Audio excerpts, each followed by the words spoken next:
Salut à tous et à tous, c'est Antoine, bienvenue dans cette nouvelle vidéo. Aujourd'hui nous allons voir ensemble comment améliorer sa vision de jeu. Donc tout d'abord, qu'est-ce que la vision de jeu? La vision de jeu, c'est savoir anticiper et savoir lire le jeu pour effectuer des actions qui déstabiliseront l'équipe adverse. Mais pour cela, je vais vous énumérer plusieurs points pour vous arriver justement vous à anticiper et à bien lire le jeu et à optimiser votre vision de jeu sur le terrain pour être beaucoup plus performant. Le premier point va être la prise d'information et la photographie du jeu. Lorsque je reçois le ballon, je regarde avant, à droite, à gauche pour photographier le jeu et savoir que si je fais contrôler vers la gauche, je pourrais effectuer une passe par exemple en profondeur sur mon coéquipier qui est disponible, dans les pieds ou autre. Mais aussi, mon coéquipier qui effectue la passe, qui me donne la passe, doit absolument communiquer avec moi pour me dire si ça vient ou si je suis seul. Car je peux regarder à droite, je peux regarder à gauche, je peux aussi regarder derrière moi, mais si j'ai une information supplémentaire, je pourrais photographier le jeu, avoir la bonne prise d'information, plus une bonne communication, donc j'aurai beaucoup moins de chances de perdre le ballon. Le deuxième point, c'est la connaissance de tes coéquipiers. Tu dois connaître les appels des joueurs que tu as avec toi. Par exemple, si je suis gardien de but, je sais que mon latéral ou mon défenseur central va faire un appel de telle sorte que je le mettrai le ballon à tel endroit. Si je suis numéro 10, je sais que l'attaquant va faire beaucoup d'appels en profondeur ou il va plutôt décrocher. Et vice versa. Voilà, peu importe les postes, il faut que tu connaisses la personne avec qui tu communiques le plus sur le terrain, que tu échanges le plus de ballons pour que lorsque tu auras le ballon, ta vision de jeu sera beaucoup plus optimale et tu anticiperas l'appel de ton coéquipier. Et c'est là où on va arriver au troisième point. Je t'ai dit dans le deuxième point la connaissance des appels. Mais dans le troisième point, on va voir la connaissance des qualités de ses coéquipiers et de ce qu'ils préfèrent. Ok, tu sais qu'il fait un appel en profondeur, mais il préfère un ballon aérien, il préfère un ballon au sol, ou sinon si ton coéquipier décroche, il préfère un ballon sur le pied droit, un ballon sur le pied gauche, si c'est droitier ou gaucher, ou sur la poitrine, le genou, la tête. Voilà, quel type de joueur c'est.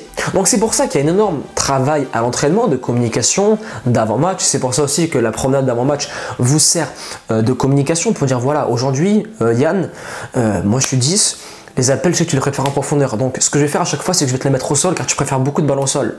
Alors que par exemple, un joueur comme Olivier, lui, il préférera un jeu de la tête. Un joueur comme par exemple Momo, lui, il préférera un jeu sur la poitrine, tu vois. Donc, il faut vraiment connaître ses coéquipiers pour que de 1, ça soit efficace, pour que de 2, ta vision de jeu, ton anticipation et ta lecture de jeu soient beaucoup plus optimales. Et enfin, il y aura beaucoup plus de résultats en match. Il y aura de la cohésion d'équipe aussi, et il y aura beaucoup plus d'efficacité sur le terrain. Quatrième point, pour que cela soit efficace à 100%, il faut qu'il y ait une prise de décision des deux côtés qui soit à 100%.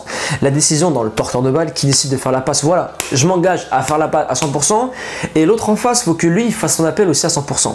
Mais si toi, t'hésites, tu auras une seconde de retard sur la passe, donc le joueur en face, ton coéquipier sera hors jeu. Ou inversement, si toi tu vois qu'il commence à faire l'appel, tu lui mets le ballon, mais en cours de route il s'arrête, il y aura une perte de balle. Donc des deux côtés du passeur et de la personne qui appelle, il faut qu'il y ait une décision qui soit prise à 100%. Et d'ailleurs, comme vous le savez, hein, lorsqu'il y a une hésitation sur le terrain, perte de balle, occasion manquée et perte d'efficacité tout simplement. Donc rappelle-toi bien de cela, prends une décision à 100%. C'est comme un gardien, quand il sort, soit il y va à fond, soit il y va pas. Et s'il y va à moitié, il y a quoi? Il y a boulette. Et pareil pour un défenseur, s'il hésite de tacler, s'il tacle en retard, il peut provoquer un penalty, carton jaune, carton rouge et totalement changer la physionomie du match. Cinquième point, il va y avoir une très grosse répétition à faire à l'entraînement avec tes coéquipiers. Par exemple aujourd'hui, voilà, moi je suis gardien de but et mon attaquant, je vais m'entraîner aujourd'hui à relancer sur lui, par exemple en contre. Il y a un corner, je sors et je dois vite relancer sur lui. Je sais qu'il préfère s'excentrer sur le côté gauche car il est droitier et après il pourra rentrer. Donc je m'entraîne à faire des relances. Et quoi? Ça va faire travailler mon jeu au pied, ma vision de jeu et mon efficacité pour qu'il y ait aussi une cohérence en match. Pareil, si tu es défenseur, pour communiquer avec ton 6, entraîne-toi.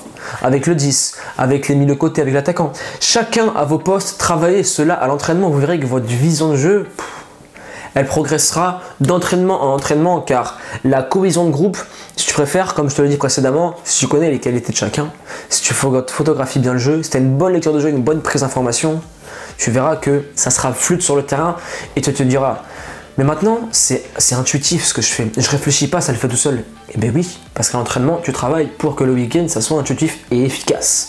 Et maintenant, on va arriver au dernier point, au 6e point qui va être regarder des matchs. Je te demande pas de recopier Iniesta, recopier Pirlo, on est à la retraite, recopier Toni Kroos, recopier des joueurs comme ça, non. De t'inspirer de ces joueurs-là, mais de pas regarder le match comme une personne lambda. Regarder le match en tant qu'analysateur. Analyse ce qu'il fait.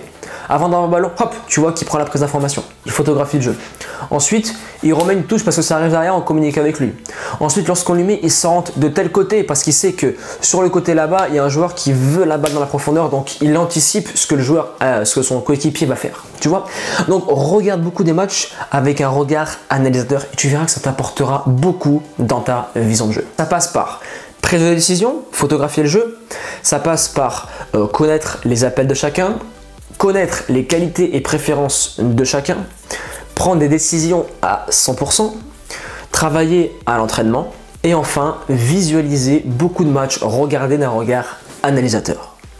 Maintenant, comme d'habitude, pour tous les joueurs qui veulent aller plus loin en termes de préparation physique, nutrition, préparation mentale, je vous invite à télécharger mon e-book, la Bible du footballeur, qui est totalement gratuite et le lien est dans la description de cette vidéo.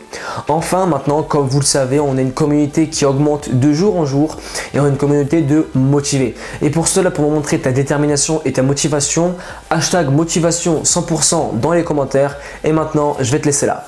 Persévérance et motivation et on avance ensemble.